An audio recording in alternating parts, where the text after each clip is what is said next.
let's talk about some of the process available to manage risk in supply chain. And that means that by the time you're done with this, okay, you will be in a position to examine the use of contractual remedies for making risks in supply chain, analyze the use of outsourced third parties in risk management in supply chains, assess the use of insurance for protection against risks in supply chains, as well as examine the use of contingency plans to overcome risks in supply chain.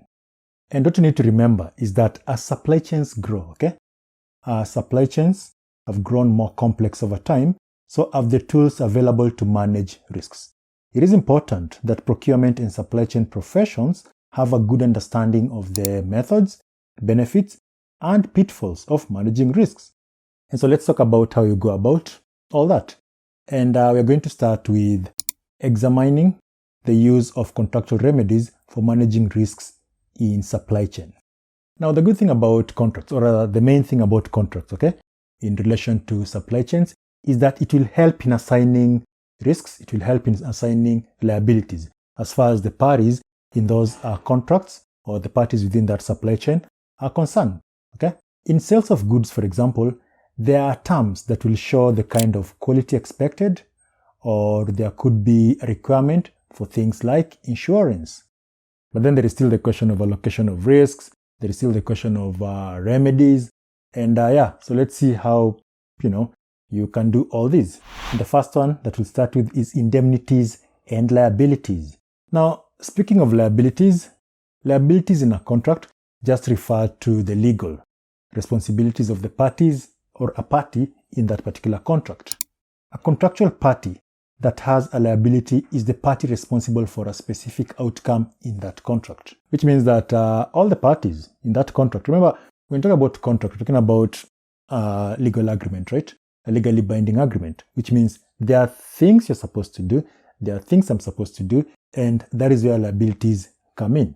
For example, in a contract for the supply of rocks in a construction, one party is liable for supplying the said rocks in the quality and quantity defined in the contract, and the other party is liable for payment of the amount at the time defined in the contract. And that is the reason why you have to be clear as far as this is concerned. That is the reason why you have to be clear in a contract who's going to do what, and what will happen if they fail to do whatever it is that they're supposed to do. And so you're going to put in some terms that are going to help you. For example, you promise that the quantity, quality, description, and specification for the deliverables will be thus set out in our order, apart from which then of the best standards reasonably to be expected in the market for that kind of deliverable. Again, look, when it comes to drafting these things, okay, you obviously need to seek legal advice. So don't just say, well, I saw this video and this is what they had and that is what I'm going to write. Most of these things will depend on the nature of contract you're getting to and the risks you're trying to avoid. So that was liabilities. Now, let's talk about indemnities. Remember, it was indemnities and liabilities, right? An indemnity is an arrangement where one party promises to compensate another party for a trigger event. And the easiest way to understand this is, let's look at a simple example, like if you hire a car, okay? So you hire a car, and the deal could be that if you scratch that car or if you destroy something in that car, you're going to pay for that, okay? You're going to pay for the amount that it will take for the owner of that car to fix that car. So you're indemnifying the owner of that car. That is in addition to the charges that you're going to be charged for hiring the car. What about an example in sale of goods contract?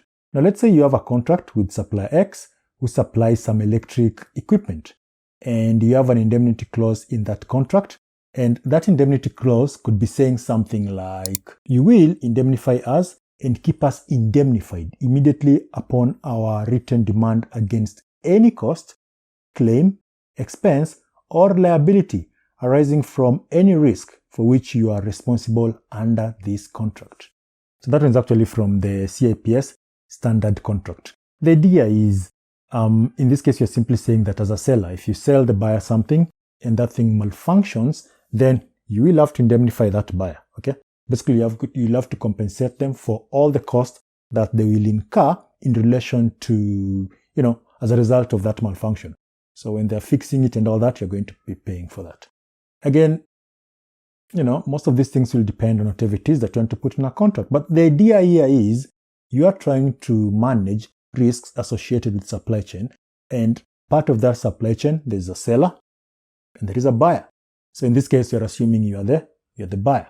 Indemnity is a way of moving potential cost from one party to another. And if you're going to use such clauses, okay, if you're going to use indemnity clauses, then there are things you need to understand, or there are things you need to have in mind.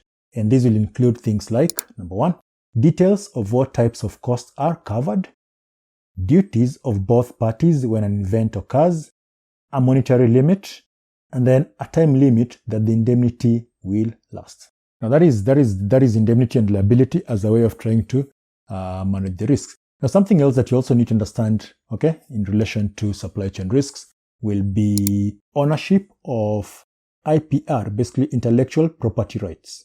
So there are moments when the risks you're going to be dealing with in that supply chain will relate to intellectual property, okay?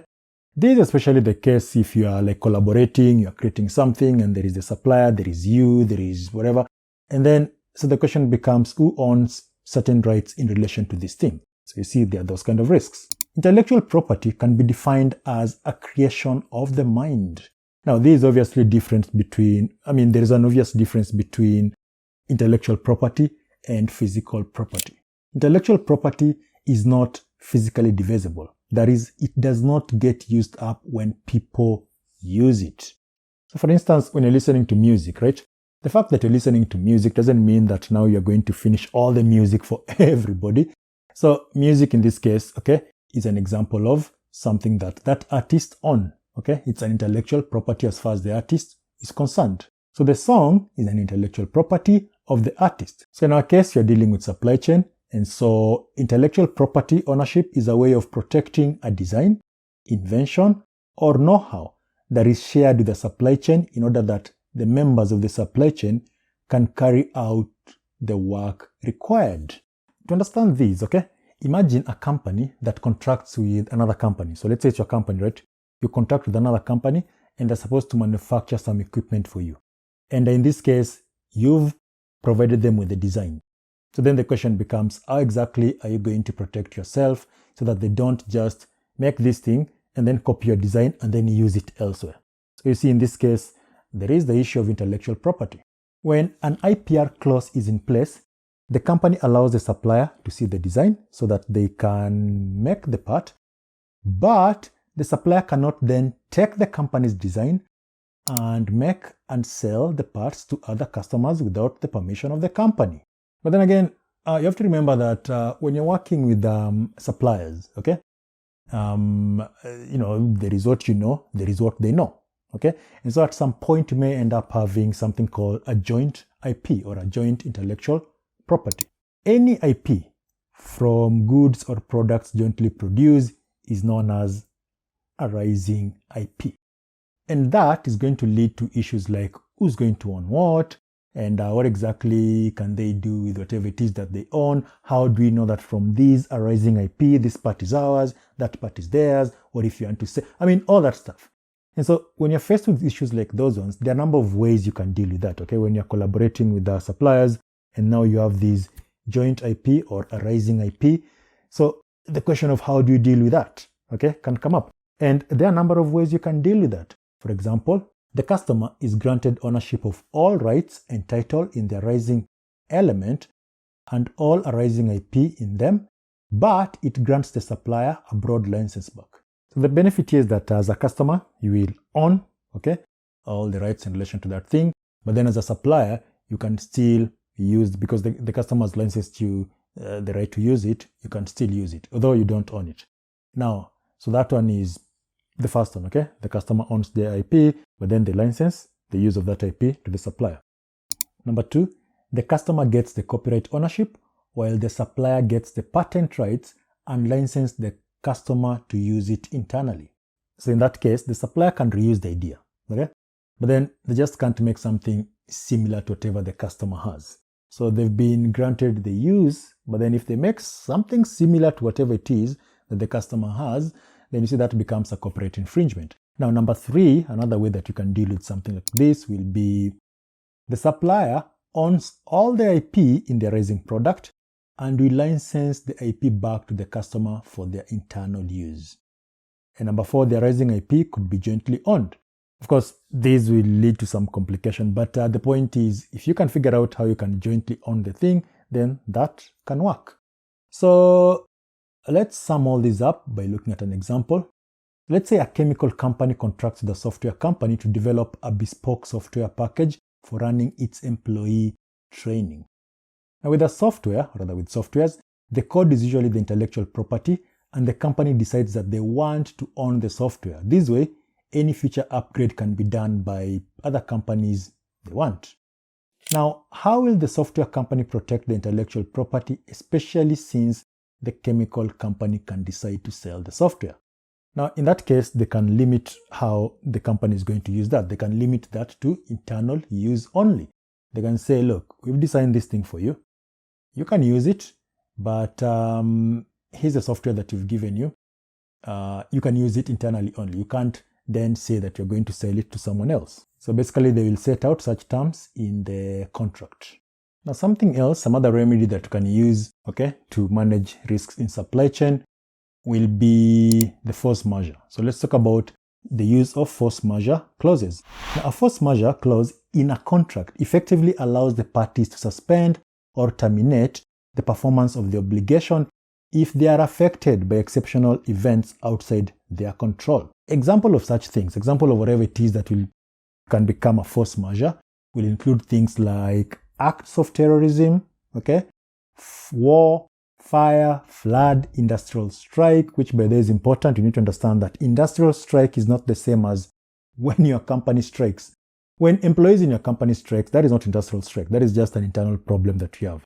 With industrial strike, we're talking about, let's say it's a banking sector, and then all the employees in a banking sector say, we are having this problem with the central bank or the federal bank or whatever it is, and therefore we are striking. Now that becomes an industrial strike, A good force majeure clause will not only identify what type of occurrence make up excusable event, but also what action should be taken as a result. And that is the reason why, if something like that occurs, you need to send a note, So as a supplier, you send that notice to the buyer within a reasonable time so that they know that you're not going to be able to supply something because of ABCD. And it is important that you understand that there is a difference between a force majeure and a frustrating event, because at the end of the day, they are more or less the same thing. It's just that their use is a bit different. With the force majeure, we are saying that there is this event which will make it hard for us to continue performing the contract. But if you give us time, because you'll state how much time you want in that contract, if you give us time, then we'll find a way to fix it. And so you'll agree on, if these events occur, how much time do you need to rectify the problem? Because otherwise it becomes a frustrating event, because a frustrating event is an event that is beyond your control and it will end the contract. So there is a flood, you can't supply. Why? Because there is a flood and it has destroyed a certain bridge that you normally use. Then you say, okay, give us time to reroute the delivery. Otherwise, the contract is over. So that is something that can be used. Now, another thing that you can use to manage risks in supply chain, in this case, will be clauses for testing, inspecting, and acceptance. Clauses for testing, inspecting, and acceptance are a method of reducing risk that a product will have a defect. Let's look at an example from one of those CIPS terms. An example of such clause from the CIPS, standard contract terms. In this case, we'll be allowed to inspect any contract goods during manufacture and storage, so long as we request an inspection by a reasonable notice. If, as a result of the inspection, we are not satisfied that the quality of the goods or standard of their manufacture, storage, or handling conforms with the contract, we will take such steps as necessary to ensure compliance. If after that we are still not satisfied, we can cancel the contract without penalty. So the point with such clauses is that we are trying to avoid you contracting and then they deliver goods that are defective. Because again, remember, with supply chain, what are we talking about? Upstream, downstream, you have suppliers and the suppliers have their suppliers, and then You don't want a problem where, something is delivered to you and then it's defective. That is the reason why you have such kind of clauses. Global sourcing consideration and ensuring compliance to standards is the next thing that we need to look at. Look, when it comes to something like global sourcing, okay, that's something that companies do. Companies will think, okay, we can make this thing, we can have this thing done locally, or we can have it done overseas. Why? Because maybe overseas is cheap. And there are a lot of risks associated with, in fact, one of the best way to understand the problem with supply chains that relate to, global sourcing is if you look at an example, let's take the example of Nike. Okay, so Nike. There is a company, okay, the company became famous for outsourcing manufacturing to a low-cost country to produce products at a fraction of the cost that it could do in the USA. Now, there is nothing wrong with this, okay? There is nothing wrong with finding a country where manufacturing is going to be cheap. In fact, that's a good idea because you're going to be saving on labor costs and other things.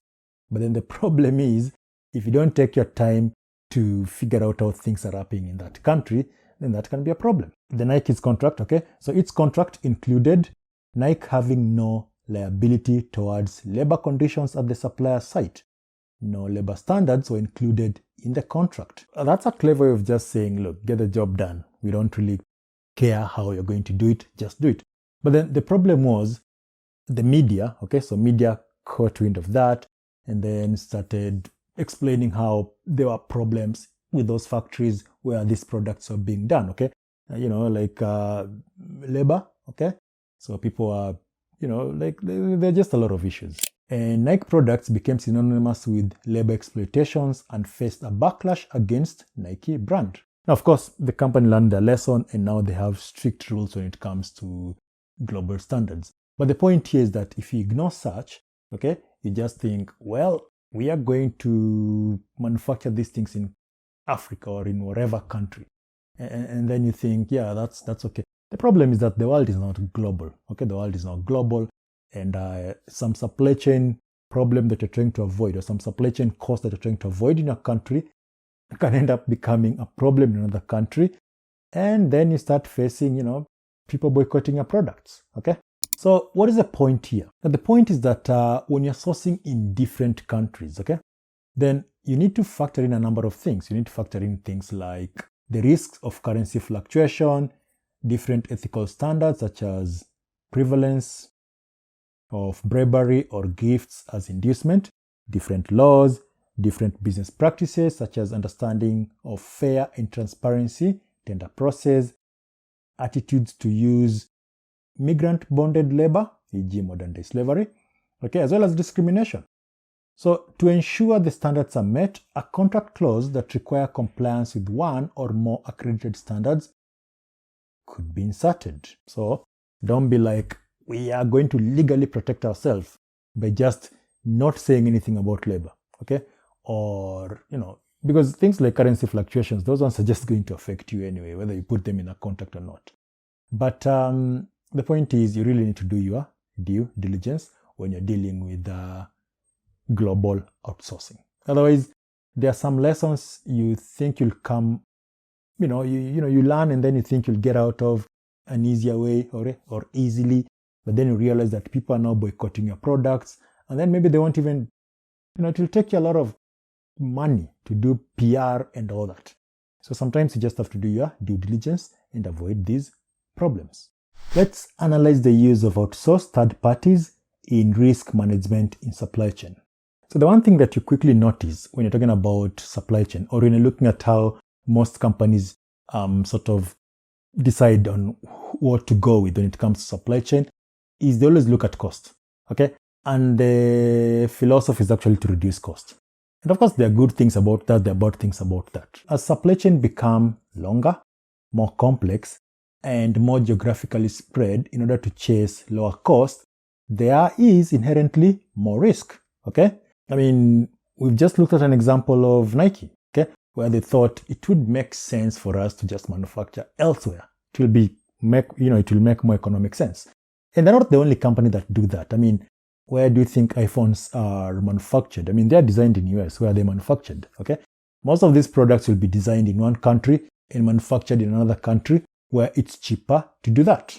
But by doing this, you still need to understand that you'll be exposed to risks such as additional transport links that cause more potential for disruption, exposure to many more geographical risks, exposure to reputational risk. This doesn't really mean that it's just going to be bad news, okay? It just comes down to how you manage that risk, okay? Or how you manage those risks associated with doing that. And there are third parties. There are third parties that can help with managing that. In this case, we're talking about things like credit ratings, risk audit, disaster recovery. So let's see how they do that. And the first one that we're going to start with is the use of outsourced third-party providers for credit rating and other business services. The first thing that you need to understand is that you really don't want to get into business with someone who's likely to default when it comes to payment or to default on the payment.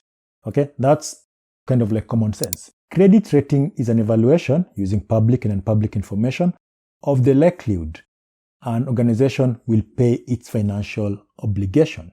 It's just a way of looking at where the organization is financially, okay?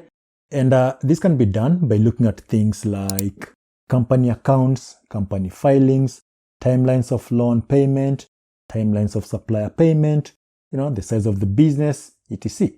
And when you're dealing with suppliers, okay, by looking at the supplier's credit rating, that can actually help you to decide on which supplier you're going to award the tender to, or, if there are like two suppliers, then of course that, and they all seem to be qualified, then you might look at them in terms of who has a better credit score, and then that's the person that you award the tender to.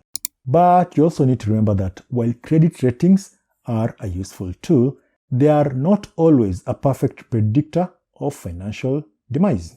Because look, all suppliers are not the same. That is something else that you need to understand. For example, if you're looking to award, a tender to someone to clean a window, then you see the small company that cleans that window, then you may not really care so much about the credit rating.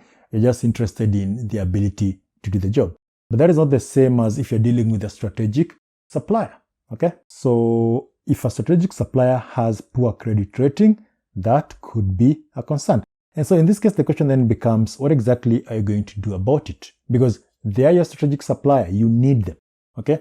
And so in this case, there are a number of things you can do. For example, find out what is the actual cost and see if it is something you can put up with. Number 2, resource to an alternative supplier if that option is available. Number 3, request a parent company guarantee, that is PCG, if your supplier is a subsidiary of a parent company with a better credit rating. But then again, as you've already pointed out, you're not going to rely on, you can't rely on these things 100%. You can't be like, okay, we are going with the credit rating because that's it. The reason why you can't rely on this is because of things. The reason why you can't rely 100% on this is because, number 1, at time a business can become insolvent really quickly. Number 2, suppliers fail even in the absence of weak financial performance. A credit rating may not show the dependency that a supplier has on 1 or 2 customers. A credit rating may not show that a portfolio of contracts that the supplier has is not financially stable. And finally, much information on risks come through informal channel. So having said that, you're probably wondering, okay, in addition to that, what else am I supposed to be looking out for? And you're supposed to be looking out for things like reduction in money spent on facilities. So if you visit the supplier's premise, okay, look for signs like those ones. Okay, they are not renovating, they're not improving on the equipment. So while they may be good, at paying their suppliers, or they may be good at filing returns so that they have a good credit score, they are struggling financially based on what you've just seen. Number 2, reduction in non-critical activities such as training, increase in staff turnover rates, okay, an increase in requests for timely payment to accounts payable department, because that will definitely suggest that the supplier has cash flow problems. Something else, information from industry networking. So for instance, information like they just lost a major client, okay, that could tell you that they're going to have problems because that's cash flow that has just gone. Now let's talk about the use of outsourced third-party providers for auditing risks in supply chains. And supply chain audits will include some or all of the following areas: health and safety, environmental, quality, information security, social accountability, labor, and business continuity. And yes, of course, what an organization will focus on in an audit will definitely depend on that organization's priority. So it's not like if all the time you're going to be doing supply chain audits, you're interested in health, labor, whatever. It depends on whatever your priority is, that is what you're going to audit.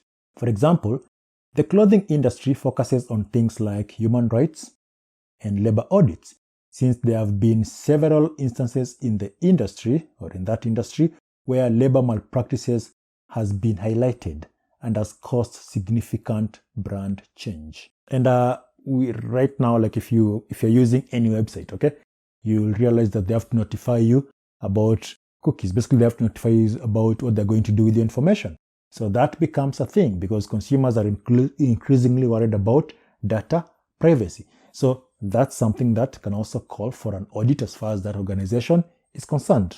In the manufacturing industries, okay, security of supply and business continuity are a focus, as any disruption in the supply chain of goods can quickly have a significant effect on the organization and its end customers. So auditing will actually help your stakeholders, okay? Or in this case, depending on the organization you're dealing with. But as a stakeholder, it will help you to know how serious that organization is when it comes to compliance with standards. And because of how complex supply chains can be, a third party who is neutral can carry out these audits. Now the question then can become, how exactly do these third parties offer value to a company? And the answer to that will include things like by sharing data and case studies to help organizations build a business case for audit expenditure, by helping to train an organization's staff, by creating customer networks so that organizations can learn from one another, by creating award schemes so that organizations can highlight their achievements. But then again, as you're doing all this audit, the thing you have to understand is that, okay, so we did an audit, here are the results. Between that audit and delivering results, things can actually change. So you don't always have to look at the same we talked about credit scores, okay? You don't look at these and then think these are 100%, it's foolproof. You always need to understand that things can go the other way. But the idea as far as managing supply chain risks is concerned is, number one, conduct supply chain audit, non-conformity is identified, corrective action plan is put in place, continued non-conformity is identified, and remedy is implemented. And when I talk about remedy, the remedy in this case can just be termination of that contract. All right. So it can be like, you guys don't comply, and therefore we have no reason to continue being in business with you. We are going with other suppliers. Okay. So that's the thing. And now let's assess the use of insurance for protection against risks in supply chain. And the truth is that there are moments when you're not going to mitigate supply chain risks by just having terms in a contract. So under that circumstance, okay, under such circumstance, what options do you have? And in this case, you can rely on financial products like hedging and insurance, which are ways in which you're just going to be sharing the risk with a third party. So hedging and insurance, that's pretty much it. You're just saying, this is a problem, let's just throw it to that third party, and then they can take care of it. And let's start with the use of insurance in hedging against risk. Hedging is the use of financial instrument to offset the risk of an adverse price movement. And you see this instrument in things like stock, options, swap, derivatives, futures, etc. And to understand that, because again, this is not a financial class, okay? So to understand that, let's make it practical, okay? I mean, if it is practical, it's kind of easy to understand, right? So in this case, let's take a company that produces juice, and such company has farmers who supply raw materials in the form of fruits. So in that scenario, okay, you have farmers, they plant fruits, they're supposed to supply. The problem with this thing is that the prices of these fruits can go up, they can go down, they can remain where they are, right? Now, as a buyer, let's say you're worried about the price going up, or you know something, okay? You are aware that can happen. So what do? Now you go to the farmer, okay, and you say, look, this is how much we normally buy. Now I want to guarantee you that at this moment, okay, let's say it's January and they're supposed to supply in, I don't know, April. You say, April will buy this amount and this is how much we are going to pay. So we've guaranteed you that. So basically, you're just buying. In this case, it's a future, okay? So the contract is, this is a contract. When this particular quantity, okay, is ready, we'll buy them for X amount. So even if the price goes down, you'll still pay that X amount. So if the price goes down, it means you're paying more, the farmer is happy. If the price goes up, you are paying the whatever it is that you agreed to. And so that's bad news to the farmer. But the one thing that the reason why the farmer could actually agree to that deal is because they have a guarantee that you're going to buy the product, especially if you're dealing with a market that is, a volatile market. So in that case, what have you done? You are hedging, okay? So of course, that example is oversimplified. Hedging is used to cover things like exchange rate movement, stock movement, raw material cost, adverse weather, changes in commodity prices, fluctuating interest rates, etc.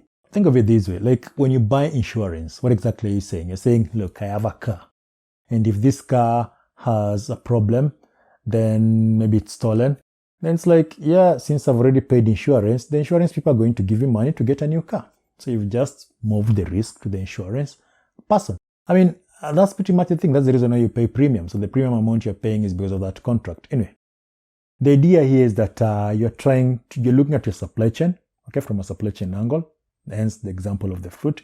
You're looking at whatever is happening, and then you're asking yourself, how exactly can we protect ourselves if this thing occurs?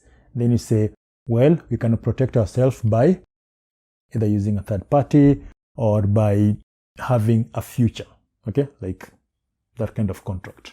So what are the alternatives to hedging? An organization has other ways of dealing with the volatile markets, and this could include, number one, doing nothing, okay, and passing the price to the customers in a sales agreement. And of course, that won't be possible if the market is very competitive. Anyway, number two, use substitute commodity if they're available. Number three, negotiate long-term supply contracts that share the price risk with the supplier. Number four, acquire the supplier so production control is now with the organization. So those are some of the things that they can do if those options are available to them. Then we have the categories of insurance. And look, there are a number of things that we need to know about insurance, okay? But when you talk about insurance, you're simply saying that this is a contract in which one party, called the insurer, agrees that they are going to indemnify another party, called the insured, if a certain event occurs in exchange for the insured paying some premium. So you're simply saying that I have a car, okay? You have a car. And then the question is, what if that car is stolen? Well, the question becomes, what is your insurable interest? In short, what do you stand to lose if that car is stolen? So whatever it is that you stand to lose, how much is that in terms of money? And then that is what becomes the insurable interest. So if the car is stolen, that is the amount of money that they're supposed to give you. And then you take that money and then you go. And of course, there are ways of calculating this, but that's the general idea. Okay? If you are sick, you don't take medical cover so that if you're sick, okay, now you have money. No, the idea is if you're sick and you don't have money, that is the risk you're taking. The risk is, I'm sick, I don't have money, I can't afford these bills. And so the insurance steps in and takes care of the bill. Okay? They're not taking care of you being well. They're simply taking care of the idea that you could be sick and you don't have money. And then that's pretty much that. When you're paying premium, that's what you're paying for. That's the general idea when it comes to insurance, right? So from a supply chain angle, there are categories, okay, of insurance that you need to be aware of that the supplier may be required to have, if you're getting into that contract. And so these could include things like, number one, employer's liability. This one covers an employer from the cost they will incur if an employee or ex-employee makes a claim for something like an injury that happened at work against them. Number two, we have public liability. In this case, the organization takes a cover if a third party, not an employee, is injured and makes a claim against them. We have professional indemnity, okay? If inadequate advice, design, or services are provided, okay? E.g. by a law firm or a consultancy firm. Professional indemnity insurance covers the legal costs and compensation due to the customer. So that had bad advice that you're given lands you in a lawsuit. So now this insurance comes in to help you out. Next, product liability, which covers costs if the company's product or service causes some injury. So you sell something, it affects the supplier, the customer, they sue you, product liability helps you there, okay, the insurance. And finally, trade credit, which provides cover for an organization's data. The thing you have to know about insurance is that there are principles that are going to be followed. So it's not just the fact that you've paid, and that is going to mean that now they're going to indemnify you. If you violate some of those principles in insurance, for example, the idea of disclosure, that you're supposed to say the truth. Insurance contracts tend to fall under what is known as the contracts of uberimae fidei. That is the contracts that require utmost good faith, in short, full disclosure. Depending on whatever amount is a material fact in that contract, that is what you're supposed to disclose. Failure to do that could actually mean that you're operating in bad faith, and this is the part where you keep on paying, and then when now you want to be compensated, they're like, no, we can't. Why? Because of this. They're like, you guys are thieves. It's like, yeah, but you are supposed to have disclosed this material and you did not. So there are principles that govern insurance, and you need to understand these principles, okay? Indemnity, salvage, and insurable interest, okay? Proximate cost, all that stuff. It is important that an organization's supply chain is properly insured for the following reasons, okay? So that the organization is covered for any product defects, so that the supply chain is compliant with the law and the organization's requirement, so that a loss does not unduly affect its performance, and finally, so that the organization's staff who visit or work at the supplier's premise are protected. Right, and look, as you're continuing with all these, if there isn't any question that relates to any of these things you've talked about, don't sit there with your question, you ask, okay? Because learning, you have to be willing to ask a question. So you can ask the question through, whatever. The point is ask the question, okay? Now let's move on. Now let's examine the use of contingency plans to overcome risks in supply chains. The one thing you have to be aware of is that as supply chains become bigger, okay, then the risks of lots of things going wrong will also increase. In this case, we're talking about risk of things like IT or telecommunication failure, adverse weather, cyber attacks, loss of talent, problems with transport networks. And all this, okay, all those risks will need a contingency plan. Okay, you need to have a contingency plan in place. So you're not just going to be winging it. Okay, this isn't one of those situations where you say, I'm protected by the blood of forever. Look, you need to have a plan in place. And so let's talk about the implication of a contingency plan. Now, a contingency plan is a course of action to help an organization to effectively respond to a serious incident. And when talk about a serious incident, okay, that can be triggered by a number of things. In this case, we're talking about things like fire, okay, natural disaster, cyber attacks, financial failure, etc. Of course, it isn't possible to protect yourself against all those things, okay, but or rather to prevent all those things, but you can have a way to mitigate the loss, okay, that is going to be as a result of all that stuff that you've just mentioned. How do you generally develop a contingency plan? Now, the steps will include, number one, policy, okay. You set the policy that governs the business continuity program. Number two, analyze, meaning carry out business impact analysis. That way you can highlight critical systems. Number three, design. So in this case, you come up with appropriate solution in the event of an incident, and you want to ensure that they mitigate the risks as best as possible. And then implement, meaning create response structure for the incident management. So that means coming up with the roles and responsibility, who's going to do what and how are they going to do it. All right. And the next thing is test, meaning periodically review and continually improve the contingency plan. And that is the reason why you have all these like fire drills and whatever. All that stuff is just part of way to see if your contingency plan is actually working. So this is not a situation where you just get like, yeah, we have a plan and we are comfortable. Some of these things will cost you a lot. So you need to ensure that your workers or people in that organization know what will happen or how to handle themselves if a certain event occurs. Let's talk about the components of a business continuity plan and disaster recovery plan. So the continuity plan will contain three main components. In this case, we're talking about the incident response, the disaster recovery plan, and the business continuity plan. Now, the incident response will obviously take place during the incident. And in this case, we're talking about things like detection and reaction, the focus being on people's safety. And then the disaster recovery, which comes hours after, will involve getting the critical systems operation. And that will just depend on the kind of business, because when you talk about critical systems, okay, in an IT company, then you're probably talking about things like the servers and you know, all that stuff, right? And if it is a management company, then the question can be, you know, where do we get the executives to start running things? So it will depend on the company, okay, and what the company does. And then the business continuity plan will follow days after, and the point will be getting business functions operational. So that's the thing, okay. I mean, it could be, take an example of a situation where you are dealing with something like a strike, okay?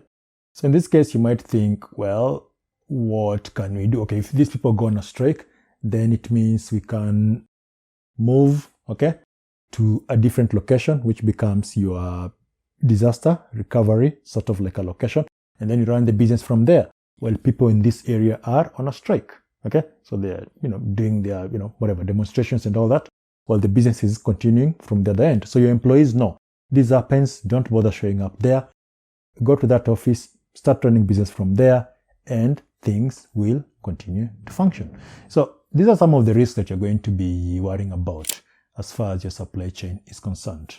Right, so if there is any question, as always, do let me know, okay? And I'll see you in the next video.